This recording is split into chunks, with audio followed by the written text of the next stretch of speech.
ರಾಮನಗರದ Bidadi township ಜಟಾಪಟಿ JMC ಸರ್ವೆಗೆ ಅಡ್ಡಿಪಡಿಸಿ ಅಧಿಕಾರಿಗಳಿಗೆ ಹಲ್ಲೆ ಮಾಡಿದಂಥ ಪ್ರಕರಣಕ್ಕೆ ಸಂಬಂಧಪಟ್ಟಂತೆ ಯಾವೆಲ್ಲ ರೈತರು ಸರ್ವೆ ಕೆಲಸಕ್ಕೆ ಅಡ್ಡಿಪಡಿಸಿದ್ದಾರೋ ಅವರ ಮೇಲೆ ಎಫ್ಐಆರ್ ದಾಖಲಾಗಿದೆ. ಇದೀಗ ಬಿಡದಿ ಪೊಲೀಸ್ ಠಾಣೆಯಲ್ಲಿ ರೈತರ ಮೇಲೆ ಎಫ್ಐಆರ್ ಆಯಿತು. 20ಕ್ಕಿಂತ ಹೆಚ್ಚಿನ ರೈತರ ವಿರುದ್ಧವಾಗಿ ಎಫ್ಐಆರ್ ದಾಖಲಾಗಿರೋದು. ರೈತರ ಕಷ್ಟ, ಅವರ ಹೊಟ್ಟೆಯ ಸಂಕಟ ಅರ್ಥವಾಗುವಂಥದ್ದೇ. ತಾವು ಹುಟ್ಟಿ ಬೆಳೆದಂಥ ಜಮೀನನ್ನು ಬಿಟ್ಕೊಡೋದು ಸುಮ್ಮನೆ ಮಾತಲ್ಲ. ಯಾರಿಗಾದರೂ ಸಂಕಟ ಆಗುತ್ತೆ. ಆ ನೆಲ ಅವರ ನೆಲೆ, ಬಿಡದಿಯ ನೆಲವೇ ಅವರ ನೆಲೆ.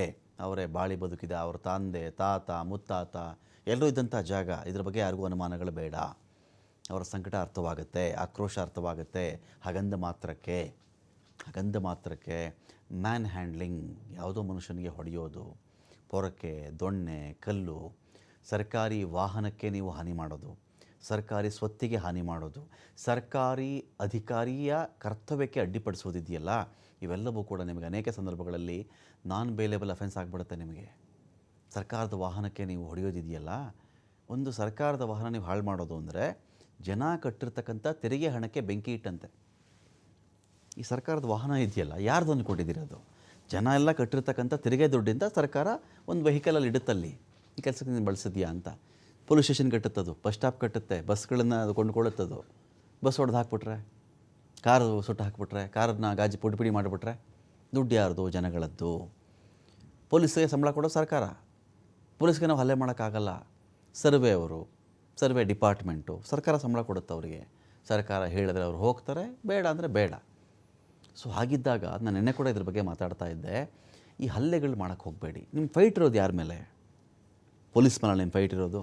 ಹೂ ಎವರ್ ಇಟ್ ಮೇ ಬಿ, ಯಾರೇ ಅಲ್ಲಿ ಫಾರ್ಮರ್ ಆಗಿರಲಿ, ಯಾರೇ ರೈತರಾಗಿರಲಿ, ನೀವು ಬಿಡದಿಯಲ್ಲಿ ನಾನು ಜಮೀನು ಕೊಡಲ್ಲ ಅಂತ ಯಾರೆಲ್ಲ ಹೇಳ್ತಾ ಇದ್ದೀರಲ್ಲ ನೀವು ರೈತರುಗಳು, ನಿಮ್ಮ ಹೋರಾಟ ಇರುವುದು ಸರ್ಕಾರದ ವಿರುದ್ಧವೇ ಹೊರತು, ಸರ್ಕಾರದ ಆದೇಶದ ವಿರುದ್ಧವೇ ಹೊರತು, ಅಲ್ಲಿ ಸರ್ಕಾರದ ಪ್ರತಿನಿಧಿಗಳಾಗಿ ಬರುವ, ಸರ್ಕಾರದ ಕೆಲಸ ಮಾಡಲಿಕ್ಕೆ ಬರುವ, ಸರ್ಕಾರದ ಆದೇಶವನ್ನು ಪಾಲಿಸಲಿಕ್ಕೆ ಬರ್ತಕ್ಕಂತಹ ಸರ್ವೆ ಡಿಪಾರ್ಟ್ಮೆಂಟ್ ಮೇಲೆ, ಅಧಿಕಾರಿಗಳ ಮೇಲೆ ಅಲ್ಲ. ಆ ಅಧಿಕಾರಿ ಇದ್ದಾರಲ್ಲ, ಏನು ಹೇಳಿ, ನಿಮ್ಮಂತೆ ಅವರು ಕೆಲಸಗಾರ ಅಲ್ವೇನ್ರಿ? ಸರ್ಕಾರ ಸಂಬಳ ಬರುತ್ತೆ, ಒಂದು ಡಿಪಾರ್ಟ್ಮೆಂಟಲ್ಲಿ ಕೂರಿಸಿದ್ದಾರೆ ಅವ್ರನ್ನ, ಅಲ್ವಾ? ಸಿಂಪಲ್.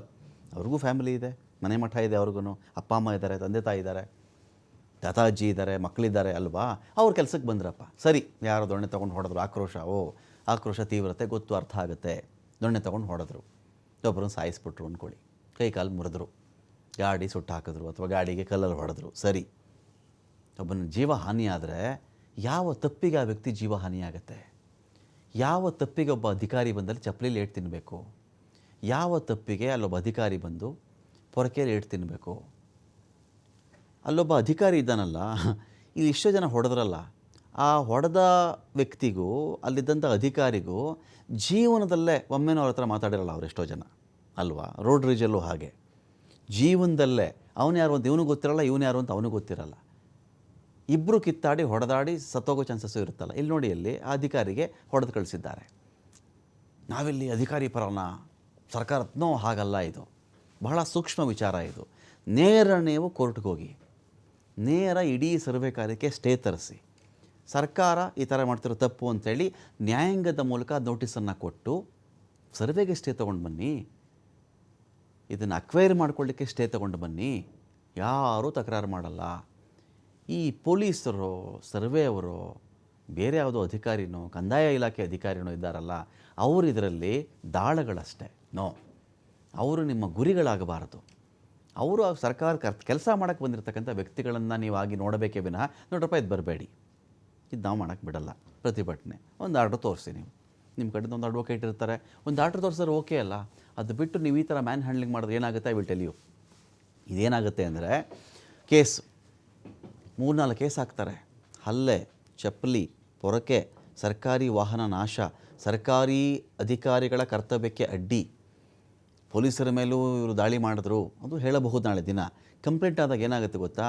ಇವತ್ತು ಯಾರೆಲ್ಲ ಈ ಕ್ಯಾಮ್ರಾ ಮುಂದೆ ಇಷ್ಟೊಂದು ಸಂಕಟದಲ್ಲೆಲ್ಲ ಮಾತಾಡಿದ್ದಾರಲ್ಲ, ಅವರು ಜೈಲಲ್ಲಿ ಕೂತ್ಕೋತಾರಲ್ಲ, ಯಾರೂ ಬರೋಕ್ಕಾಗಲ್ಲ ಅವಾಗ. ನೋಬಡಿ. ಇವ್ರಿಗೂ ಮಕ್ಕಳಿದ್ದಾರೆ, ಸಂಸಾರ ಇದೆಯಲ್ಲ, ಏನು ಮಾಡ್ಬೇಕು ಅವ್ರ ಮಕ್ಕಳು? ಆ ಪರಿಸ್ಥಿತಿ ತಂದುಕೊಳ್ಬೇಡಿ ಯಾರೂ. ನಿಮ್ಮ ಪ್ರತಿಭಟನೆಗೆ ಸ್ವಾಗತ. ಪ್ರಜಾಪ್ರಭುತ್ವದಲ್ಲಿ ಪ್ರತಿಭಟನೆ ದೊಡ್ಡ ಹಕ್ಕದು, ಎಲ್ರಿಗೂ ಇದೆ. ಅಧಿಕಾರಿಗೆ ಪೊರಕೆಯಲ್ಲಿ ಹೊಡೋದು, ಕಾರಕ್ಕೆ ಪೊರಕೆಯಲ್ಲಿ ಹೊಡೋದು, ಯಾವುದೋ ಗಾಜು ಹೊಡೆದು ಹಾಕ್ಬಿಟ್ಟು, ಇದರಿಂದ ನಿಮ್ಮ ಪರ್ಪಸ್ ಸರ್ವ್ ಆಗಲ್ಲ. ಗಾಜಿಗೆ ಈ ಥರ ನೀವು ಹಾನಿ ಮಾಡಿ, ಯಾರಿಗೋ ಪೊರಕೆಯಲ್ಲಿ ಹೊಡೆದು, ಯಾರಿಗೋ ಚಪ್ಪಲಿಯಲ್ಲಿ ಹೊಡೆದು ನೀವು ನ್ಯಾಯ ಗಿಟ್ಟಿಸಿಕೊಳ್ಳುವಂತಿದ್ದಿದ್ದರೆ, ಜಗತ್ತಲ್ಲಿ ಎಲ್ಲರ ಕಾಲಲ್ಲೂ ಚಪ್ಪಲಿ ಇದೆ, ಎಲ್ಲರ ಮನೇಲೂ ಒಂದು ಪೊರಕೆ ಇದೆ. ನ್ಯಾಯ ಪೊರಕೆಯಿಂದನೋ ಚಪ್ಪಲಿಯಿಂದನೋ ಸಿಕ್ಕಿಬಿಡ್ತಾ ಇತ್ತಲ್ವೇನ್ರಿ? ಪೊರಕೆಯಿಂದ ಚಪ್ಪಲಿಯಿಂದ ನ್ಯಾಯ ಸಿಕ್ಕಿಬಿಡ್ಬೇಕಾಗಿತ್ತಲ್ಲ. ಎಲ್ರಿಗೆ ಇಟ್ಕೊಂಡ್ಬಿಡ್ತಾರಲ್ಲ, ಎಲ್ಲರೂ ನನ್ನ ಜೊತೆ ಚಪ್ಪಲಿ ಇರುತ್ತಲ್ಲ, ಆಗುತ್ತಾ? ಆಗಲ್ಲ. ಆ ದಾರಿ ಹಿಡಿಬೇಡಿ. ಯಾಕೆಂದರೆ ಇವತ್ತು ಯಾರೆಲ್ಲ ಮಹಿಳೆಯರಿದ್ದೀರೋ ಇದರಲ್ಲಿ ಎಷ್ಟೋ ಜನ ಬೆಳಿಗ್ಗೆ ಕೃಷಿ ಕೆಲಸ ಮಾಡಬೇಕು. ನೀವು ಹಾಲು ಕರಿಬೇಕು, ಹಸುಗೆ ಹುಲ್ಲು ಹಾಕಬೇಕು, ಹಿಂಡಿ ಹಾಕಬೇಕು, ಬೂಸ ಹಾಕಬೇಕು, ಮಕ್ಕಳ ಎಜುಕೇಷನ್ ಎಷ್ಟೊತ್ತಿಗೆ ಅವ್ರು ಹೋಗೋಷ್ಟರಲ್ಲಿ ತಿಂಡಿನೋ ಊಟನೋ ರೆಡಿ ಮಾಡಬೇಕು ನೀವುಗಳು. ಸಾಯಂಕಾಲ ಅವ್ರು ಬರೋಷ್ಟರಲ್ಲಿ ಮತ್ತೆ ಅಡುಗೆ ಮಾಡಬೇಕು. ಹೊಲದದ್ರಿಗೆ ಬುತ್ತಿ ತೊಗೊಂಡೋಗ್ಬೇಕು ನೀವು, ಹೊಲ ಉಳಿಸ್ಬೇಕು, ಅಲ್ಲಿ ಉಳ್ತಿರ್ತಾರೆ ಯಜಮಾನರು, ಊಟ ತೊಗೊಂಡೋಗ್ಬೇಕು ನೀವು.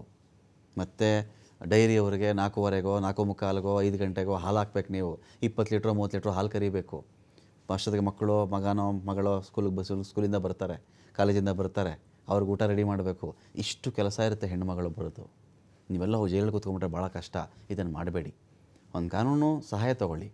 ಕೋರ್ಟ್ ಸ್ಟೇ ಕೊಡ್ತಾ ಓಕೆ, ಸ್ಟೇ ಕೊಡಲಿಲ್ಲವ ಏನೂ ಮಾಡೋಕ್ಕಾಗಲ್ಲ ನಿಮ್ಗೆ. ಆವಾಗ ಈ ಹೊಡೆದು ಮಾತ್ರ ನೀವುಗಳು ರಾಮನಗರ ಜೈಲಲ್ಲಿ ಕೂತ್ಕೋಬೇಡಿ, ಕಂಪ್ಲೇಂಟ್ ಹಾಕ್ಸ್ಕೋಬೇಡಿ, ನಿಮ್ಮ ಮಕ್ಕಳಿಗೆ ತೊಂದರೆ ಮಾಡ್ಕೊಳಕ್ಕೆ ಹೋಗಬೇಡಿ. ಹೋರಾಟ ಜಾರಿಯಲ್ಲಿರಲಿ. ಹೋರಾಟದ ಸ್ವರೂಪ ಇದಲ್ಲ ಅಂತ ನಾವು ಹೇಳ್ತಿರೋದು ಅಷ್ಟೇ. 20ಕ್ಕಿಂತ ಹೆಚ್ಚಿನ ರೈತರ ಮೇಲೆ ಇದೀಗ FIR ದಾಖಲಾಗಿದೆ. ಸರ್ಕಾರಿ ಕೆಲಸಕ್ಕೆ ಅಡ್ಡಿ, ದೈಹಿಕ ಹಲ್ಲೆ, ಮ್ಯಾನ್ ಹ್ಯಾಂಡ್ಲಿಂಗ್ ಅಂತ ಪ್ರಕರಣ ದಾಖಲಾಗಿದೆ.